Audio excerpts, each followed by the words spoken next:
Olá, Irmandade Literária. Bom dia, boa tarde, boa noite, boa madrugada.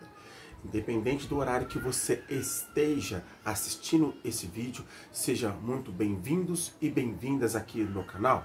Em primeiro lugar, eu peço sua gentileza, sua colaboração. Se você não é inscrito, se inscreva, dê o seu joinha com o sinalzinho aqui do like e também o seu comentário aqui embaixo, o que você está achando do canal, de uma maneira criativa, uma crítica construtiva, educada e equilibrada, de uma maneira democrática, não é verdade? Isso é a maneira de você ajudar no engajamento aqui do meu canal, dentro desta plataforma maravilhosa que é o YouTube, né? Eu vim aqui agradecer, humildemente, exatamente aos 449 inscritos, 449 inscritos. Muito obrigado mesmo pela sua inscrição, o seu joinha repetindo, os seus comentários sobre que o canal é muito relevante, muito importante para o crescimento aqui da plataforma. Lembrando, tá, que quando o canal completar 500 inscritos, eu vou sortear esse livro aqui, ó, fechadinho, lacradinho, novinho, do Conde Marcarte, né, Stella Maris, correto? Quando o canal completar 500 inscritos, eu vou fazer o sorteio deste livro. É muito simples, é só você vir aqui no comentário aqui dizer: quero participar do sorteio do livro do Conde Marcarte, que é o Stella Maris. Só isso, tá bom? Quero participar do sorteio. Assim quando completar os 500 inscritos, eu vou fazer aqui o sorteio e entrego para qualquer parte do Brasil.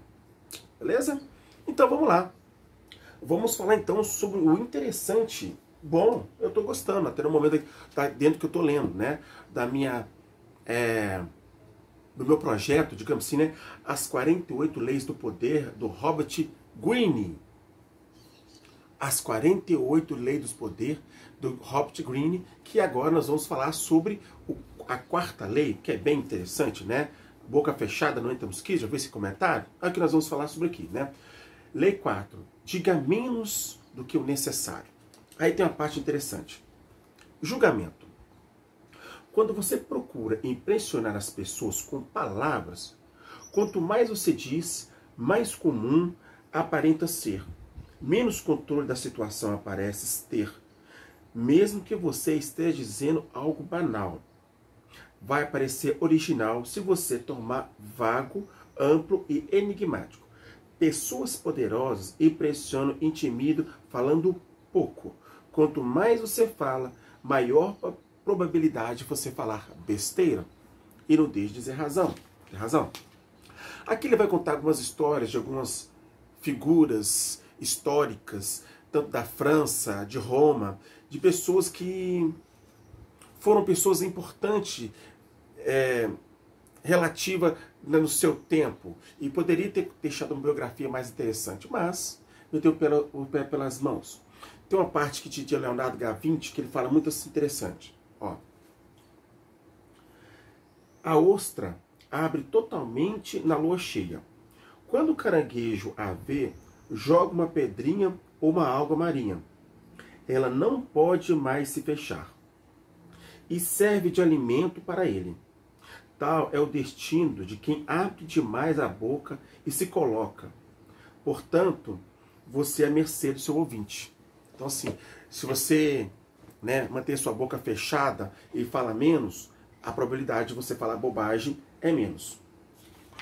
Tem uma parte que também, que eu vou citar aqui dois exemplos. Aqui ele dá vários exemplos de figuras aqui enigmáticas, de pessoas que meteram o pé pelas mãos, pessoas de alto, e aqui não estou falando só de pessoas mais simples, humildes, estou falando de pessoas de padrão classe A, né, de pessoas que figuras muito importantes da época, e tal, etc, etc. E que meteram o pé pelas mãos e fez bobagem. Vamos dar um exemplo aqui que ele fala sobre um grande rei de Roma, né, chamado de Coriolano, né? Eu vou tentar aqui acertar aqui o nome dele, que é meio complicado.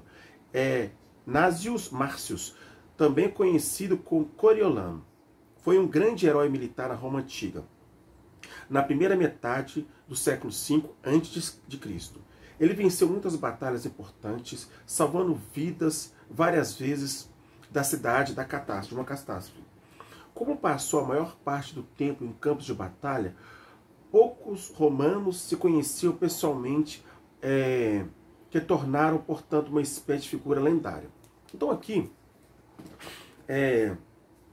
esse homem era uma figura, um general, uma figura do militar de Roma ali, muito importante, muito forte naquela época. E ele queria passar por uma espécie de um cargo maior dentro de Roma.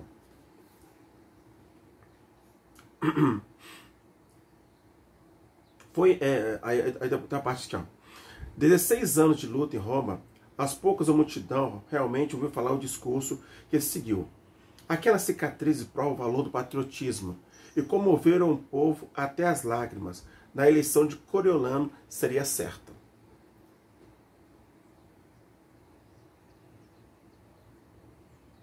Peraí, eu esqueci de uma coisinha aqui, peraí. Em 454 a.C., Coriolano decidiu que era a hora de explorar a sua reputação e entrar na política. Concorreu às eleições para o alto posto cônsul. Tradicionalmente, os candidatos a este cargo faziam discursos públicos no início de disputa. Na primeira coisa que Coriolano fez ao aparecer diante do povo foi exibir centenas de cicatrizes acumuladas durante 17 anos de lutas em Roma. Então, assim, o que Coriolano fez? Já era um cara conhecido, forte, patriota, já ouvimos falar de uns patriotas por aí.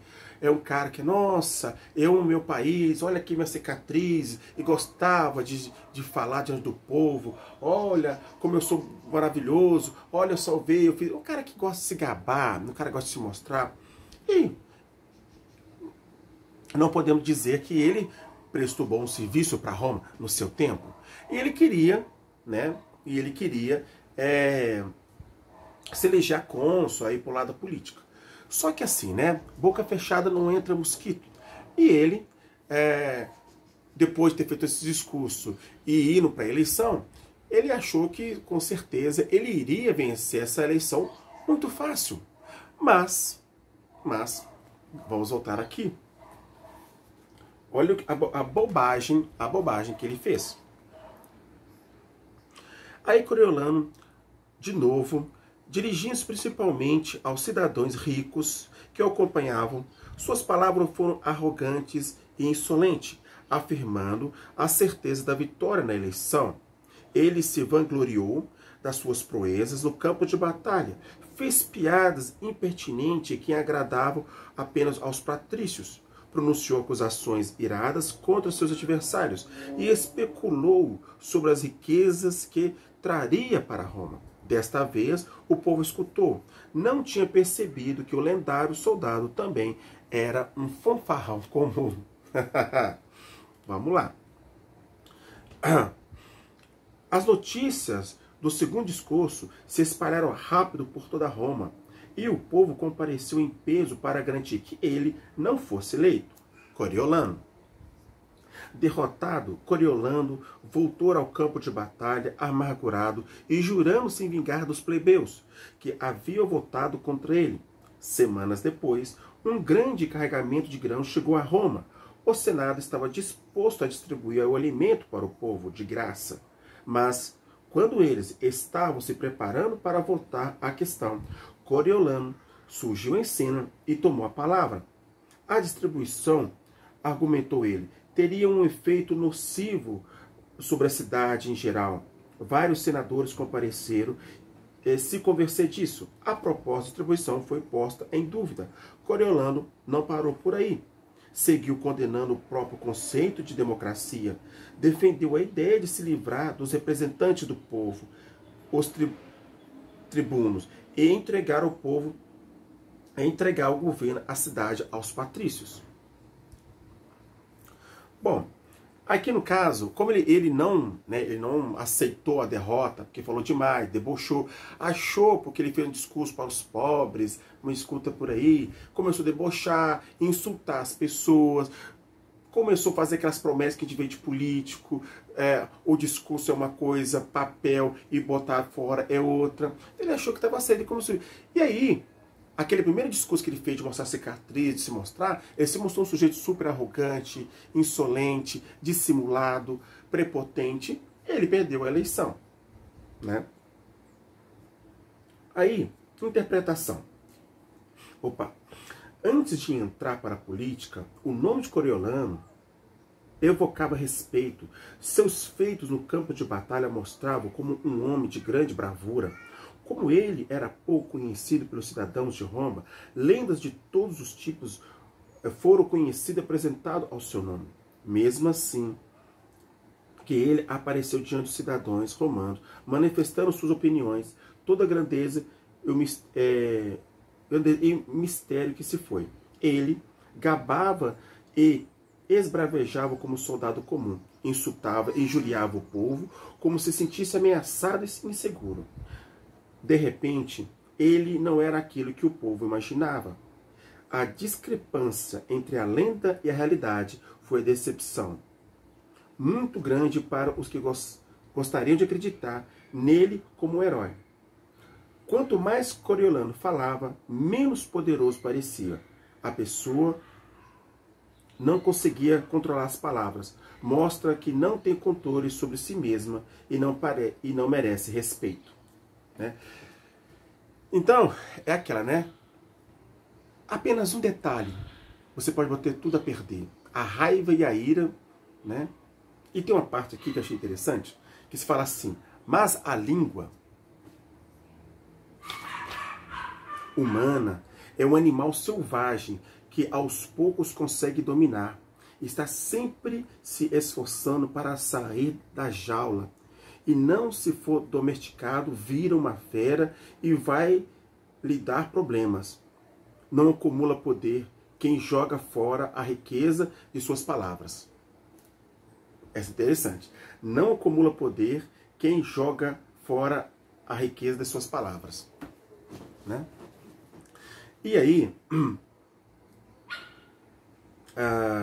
nessa parte aqui, você pode ver, era um homem de um alto escalão do exército romano, né, que depois de todas as suas batalhas de mais de uma década, ali dando serviços prestados para Roma, conquistou o povo, mas a sua arrogância, a sua insolência deu no que deu. E aí, tem uma parte que também é de Luís. Deixa eu ver se é de Luís ou um outro que eu vi aqui agora. Pera aí. Ah, tá. Tem uma parte de Luís XIV, da França, né? Uma frase muito enigmática que ele fala, né? Eu sou o Estado.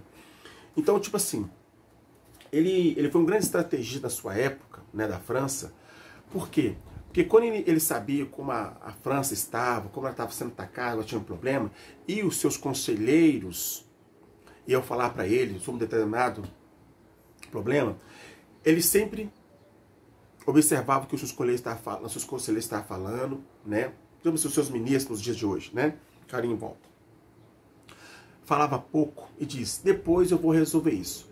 Então, esse silêncio dele, de poucas palavras, de acordo com essa lei, ele dominava mais as coisas. Ele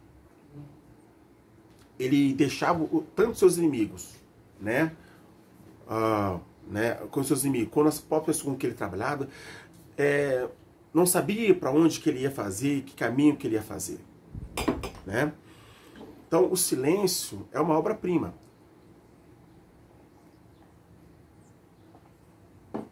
A gente não perde para ficar em silêncio. Então, tem uma parte muito interessante. E aí, tem uma parte aqui que é mais interessante. Essa parte aqui eu vou pular, mas tem uma parte que eu falei, que foi de Coriolano, e também tem uma aqui que foi de um homem da Rússia na época dos czares de Nicolau I. Pera aí, deixa eu achar aqui. Pera aí, Luís XIV. Já pulei, peraí. Aqui, ó. Olha só, que nem na época da morte esse cara, né? Enfim. No final de... Peraí, essa aqui é a página 72. Vamos aqui.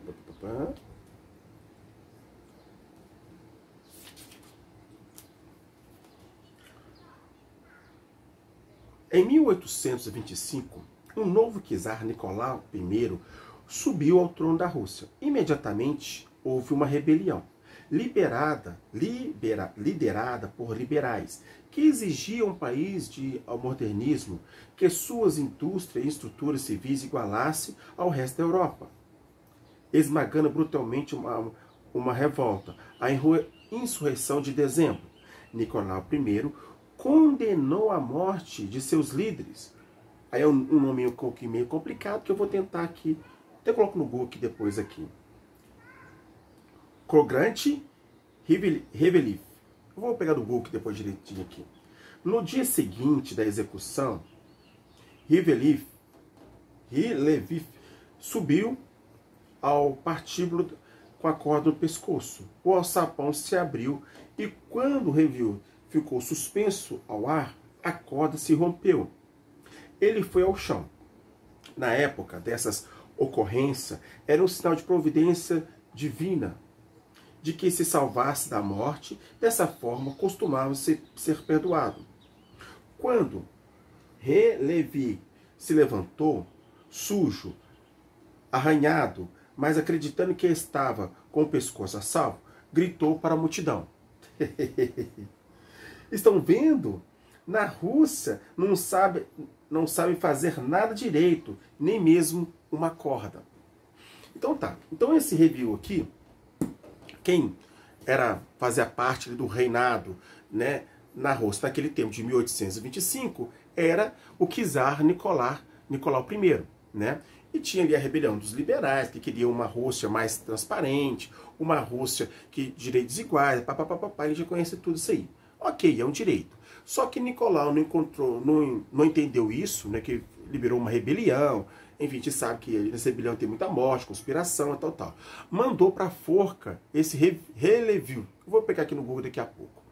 E aí, na hora que ele está lá pendurado lá com a corda no pescoço, a corda se rompe e ele não morre. Cai lá estirado no chão, papapá.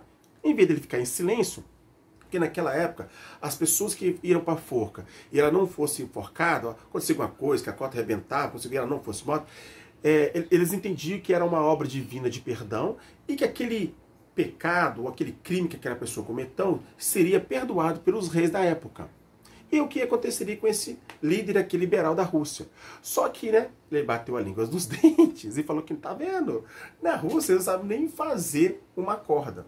E aí, quando Nicolau descobriu, né, que a corda tinha se rompido, e ele estava fazendo ali uma carta de perdão para esse cidadão, um dos líderes lá, dos soldados lá que estavam na rota, falou assim: olha, o czar, o rei, então, quando a corda se rompeu, ele falou que a Rússia não sabe fazer nada direito, nem mesmo uma corda. Aí, né, o czar, o rei Nicolau, rasgou aquela carta e mandou que fizesse uma nova forca para ele, uma nova corda. E aí, né, deu burros na água, o cara morreu. Vamos lá. Onde está aqui? Ó? Vamos lá. Um mensageiro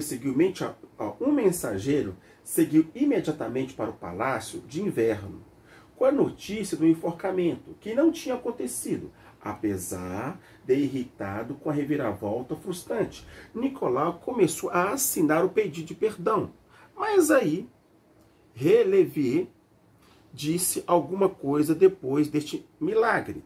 O czar perguntou ao mensageiro: Senhor, o mensageiro respondeu, ele disse que a Rússia não sabe fazer nem uma corda, nem mesmo uma corda. Aí o czar, neste caso, disse o czar, vamos provar o contrário. Rasgou o perdão. No dia seguinte, Hrevelev foi para a forca de novo. Desta vez, a corda não se partiu. Apesar da lição, as palavras depois de pronunciadas não podem ser tomadas de volta. Mantenha sob controle. Cuidado particularmente com o sarcasmo. A satisfação momentânea que tem dizendo, trazem frases sarcásticas e será menor do que o preço que se paga.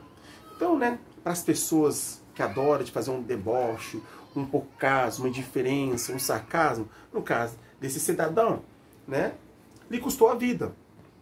Por quê? Até então, ele estava fazendo uma coisa que seria interessante, né? Que era ajudar a Rússia, né? Que estava ali, na época dos czares ali, não era como, lógico, os tempos de... Vamos dizer bem claro, né? Tanto na Revolução Russa, que vê ali Lenin, Stalin, essas pessoas lindas, maravilhosas, que agora estou sendo sarcásticos, que, né, fizeram coisas, né, maravilhosas, né? Tipo, deixa eu dar uma olhadinha aqui que eu tenho aqui. É sempre bom frisar isso aqui, né? Você está aqui por perto, né? Nós temos aqui, né, a fome da Ucrânia, e nós, em 2005, nós estamos ali brigando com essa, né, a Ucrânia rostando de novo. Tem também Holodomor, que está por aqui em algum lugar que eu guardei aqui agora, e todas essas coisas, né? Então, os czarismo também tinha campo de concentração, as pessoas iam para fogo por fuzilamento, quando se contrariavam ali os reis, os czares, da monarquia da época. Mas esse cara ele teve uma chance, né? Ele poderia ter uma chance, poderia continuando lutando por uma causa mais justa pela Rússia, pelo povo russo. Mas ele meteu o pé pelas mãos. Deixa eu só ver aqui que esse nome em inglês ele é um pouquinho complicado. Quer dizer, ele é russo, né? Mas eu vou tentar traduzir o nome desse cara. Só um minutinho só. Deixa eu ver aqui.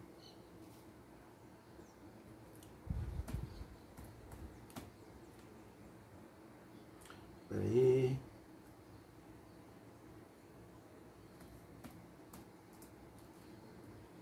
Bom, pra mim aqui tá Releviv. Vamos ver se é isso mesmo. Tá baixo o volume? Ah, eu coloquei fone de ouvido aqui. Ah, peraí. Agora vai, peraí. Deixa eu ver aqui que eu tô... Opa! Peraí. Rylian.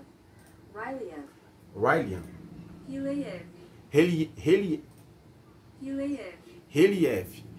Então esse Reliev, o Reliev, né, era um homem que queria ajudar a Rússia, né, já que naquela época os pobres não estão tão diferentes de outros, cada vez mais pobres e os ricos cada vez mais ricos, uma monarquia que desfrutava do bem bom e o povo com altos tributos, com altos impostos e cada vez na miséria, né, poderia ajudar o povo, mas ele meteu o pé pelas mãos na sua língua.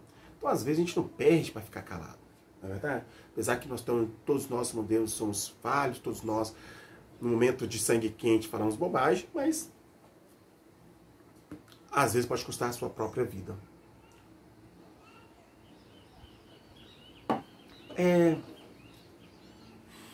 Eu acho interessante aqui, por exemplo, uma coisa que ele fala. Eu conheço, quando eu leio esse livro, me traz algumas memórias de algumas pessoas com quem eu convivi. Que adora, sabe? Tudo com uma piadinha pronta, com sarcasmo, com uma indireta, sabe? Sempre com um sorriso, sabe, nos lábios, um veneninho. Porque qual que é a intenção do provocador? Né? Ele tirar do sério e te expor diante das pessoas. Mas o que ele fala aqui é que às vezes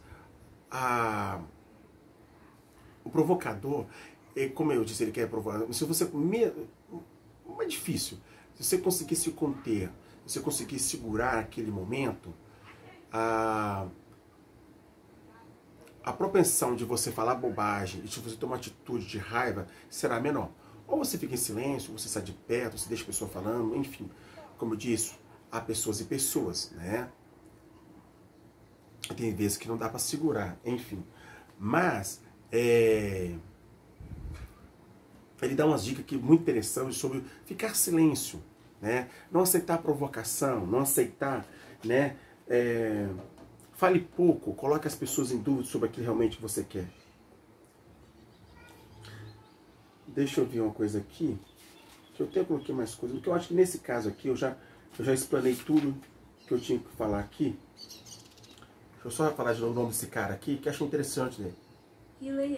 Reliev, que é o nome desse liberal que, né, que se levantou contra o czar da época e se deu mal por causa da sua língua. E também Coriolano, né, que era um grande soldado de Roma, tinha tudo para ser um grande político, mas, enfim, um detalhe, não sei se você já pode reparar, por exemplo, nas políticas aqui, você pode reparar, geralmente, o político que mais ataca, que mais fala, tem a propensão dele mais tempo a perder. Aquele político que se mantenha calmo, equilibrado, que não cai, que normalmente os políticos têm uma coisa de fazer insinuações, dizer aquilo, jogar uma coisa no ar, aquilo que você não fez, para criar uma reação em você, para que as pessoas vejam a sua reação, o seu temperamento, né? Como você vai reagir àquilo? Às vezes, ou fala alguma coisa que você não fez, que você não falou, jogar aquilo para você. É interessante. O bom desse livro aqui é assim, ó. Tem gente que diz que quando você acaba de ler esse livro, que você pode virar um sociopata, um psicopata, que você pode ler as mentes das pessoas, etc. Olha assim, gente, você é manipulado se você deixar ser manipulado, tá? Você é o que você quer ser, né? Eu acredito que o livro ele pode trazer bons frutos para você ter ideias interessantes, para você ter uma certa maturidade, para você não cair numa situação de um jogo de pessoas que usam esse livro assim para manipular. Mas isso depende de você, entendeu? Não sou muito disso, não. Vamos pegar só um exemplo? Aqui, ó. Esse livro aqui, ele é maravilhoso. Tem gente que não gosta dele e tal, que é esse aqui, ó. O Apanhador do Campo de Centeio. Livro maravilhoso. Falta colocar vídeo dele aqui no canal. Vou ver se esse ano eu consigo colocar. Este livro, entendeu? Maravilhoso. Mas o louco, o psicopata do John Lennon, do assassino do John Lennon, corrigindo, o assassino do John Lennon, né? Quando ele matou o John Lennon, deu 3 ou 5 tiros nas costas do John Lennon, ele atirou, matou o John Lennon e começou a ler esse livro. Entendeu? Aí, coitado, né, do Salinger, gente, que não tinha nada a ver com a história. Ele foi até um certo ponto perseguido por um imbecil idiota. Idiota não, imbecil. Porque o idiota do Dostoiévski era uma boa pessoa. Então, achar que o livro pode influenciar você a fazer coisa, a matar pessoas, isso é coisa lunática, a pessoa precisa de tratamento, entendeu? O livro não tem nada a ver uma coisa com a outra, né? Você vê como o cara era louco, né? Ele foi lá, matou o John Lennon, disse que ele nem correu, sentou na escada e começou a ler esse livro. E o coitado do Silent, que tem nada a ver com a história, coitado, foi perseguido um bom tempo. Até, né, que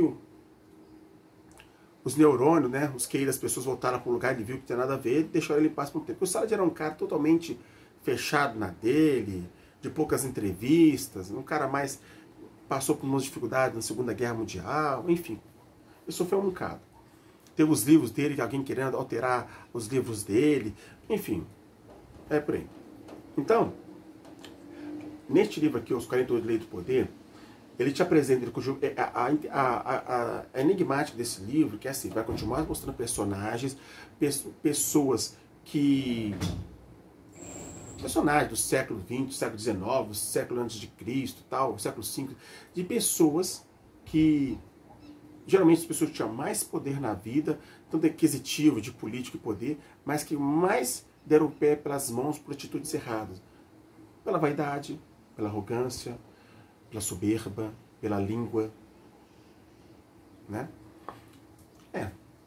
A gente às vezes não pede por ser calado, né? É isso.